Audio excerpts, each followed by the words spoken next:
Hey, welcome to the conversation. You're with Andy Mason, and this is authentic conversations around the messy intersection of faith, family, and business. And I'm going to give you an update of what just happened for us. We did our first marriage retreat. So I'm going to explain what we did, why we did that, what that looked like, and a couple of the lessons that we've come away from that you can immediately apply to whatever relationship you've got in your life. So, firstly, thanks so much for being a part of this call, this podcast, this YouTube session. If you haven't done so already, make sure that you subscribe, like, comment, share, because that helps us expand the reach and how we serve people to partner more with God in our place of work and engage in the well-beings of the city that we serve. So, Puerto Rico Marriage Retreat, why did we do this? Well, Janine and I have been married for 25 years. I married my best friend. She is still my best friend. And obviously, if you've been married for more than 6 months, you've learned that you've married someone who's not the same as you, and you've learned and grown. So there's been lessons that we've learned over that time. And we've had more and more people comment about the way that you guys work together, minister together, not even just what you say, but the way that you interact is kind of really cool, and have asked to learn from us. So we experimented. Let's lean into that. Let's put on something and let's see if it works. So we took, what did it look like? We experimented with Puerto Rico because we've got some clients that are from Puerto Rico, so partnering with them. And we went to it was a Wyndham Grand Rio Mar resort on the beach. We're actually 10 rooms. It's the first time we've taken the risk and paid in advance, booking in 10 rooms, which is kind of substantial outlay. But I thought, let's just take the risk and see what happens. So we got 8 couples that confirmed from across the United States, from Pennsylvania, Washington, D.C., through to California. They all flew in like a Friday through to a Tuesday. And then what we wanted to do is a marriage retreat that we would want to go on. So that looked like 9 a.m. till 12 p.m., 3 hours each day, Saturday, Sunday, Monday, and the rest of the time, play. Because if you're anything like us, I don't need someone to talk to me more. I need to actually implement, engage, and actually rest. And what we found is that probably the majority of the people that came, one of the number one things that they were there for is to rest, to refresh. So it's a beautiful location, a beautiful beach, and a place where people could literally just stay there and refresh and have time together and just remember who you're married to and do that for a starter. So it was a wonderful time for that. The sessions that we also did over that time was really more practical.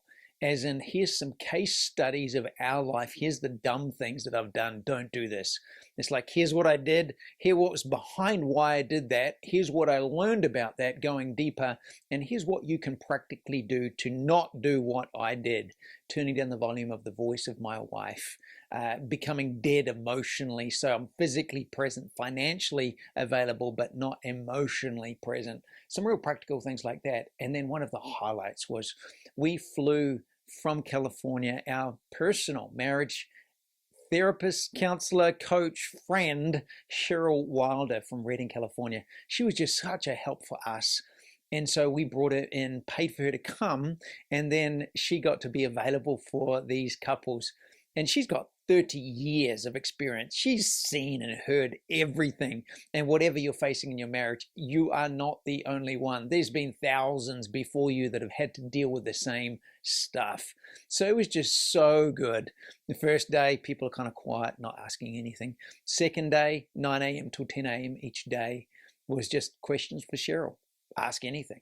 And so gradually those questions got deeper and deeper and more, and that was just super good. So here's a couple of things. One, it worked. It really worked. It was a valuable, great time with caliber leaders, couples together, and the interactions between them over meals and just time relaxing.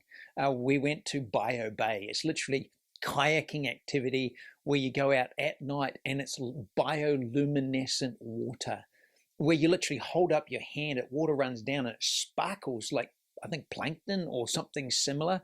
Phenomenal. So just some experiences like that, but lots and lots of free time. So we're going to do it again. Keep your eye out on heaveninbusiness.com/events. Not just that, but other retreats that we do are just great place to go with your spouse or by yourself to come and learn and grow, depending on obviously what the focus of that is. So some of the just two key things that this is also in the show notes and in the blog this week.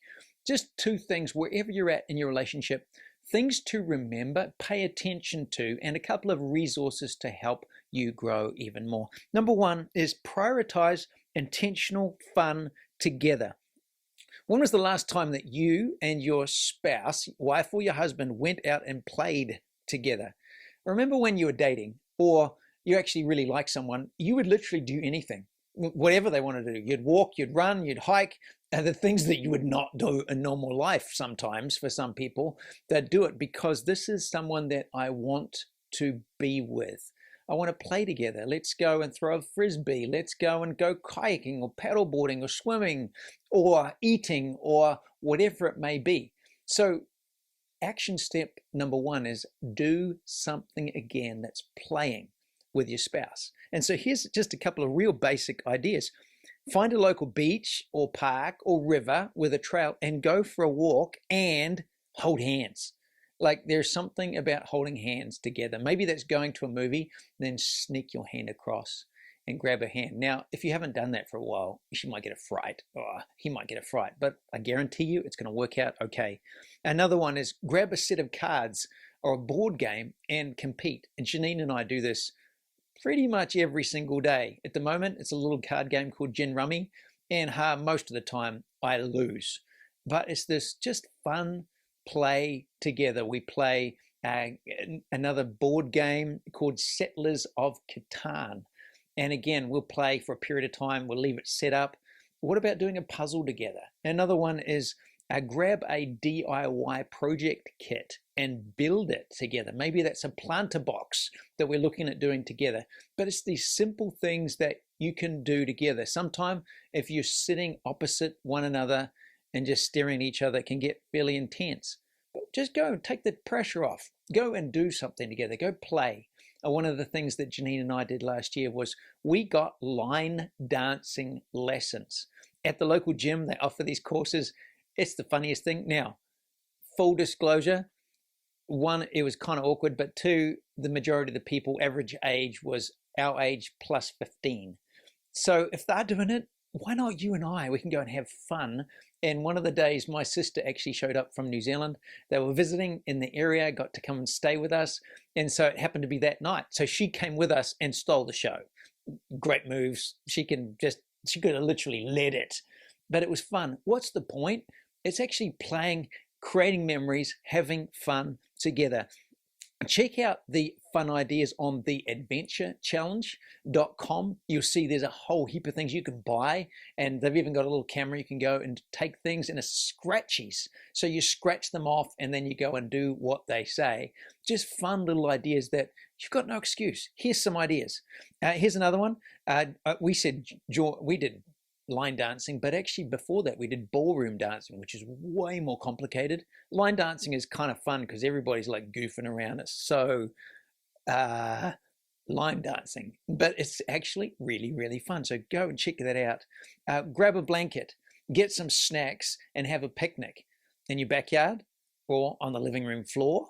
Who knows what they're going to turn into, but that's a great thing that you can also do. We've done that at a local park and a lake, Peace Valley Reservoir, where we literally took a picnic. Janine got some snacks, relatively healthy. We had a picnic, just lay there on the blanket, overlooking the lake, and then we went for a walk together. Super fun things that you can do. The things that you used to do, do it again.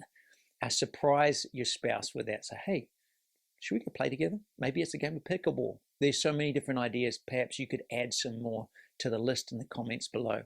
Number two is grow together. What are your personal growth goals for this year? And what about having some growth challenges together? This could be something random and fun, like learning a new language on Duolingo. Duolingo is a little app on your phone.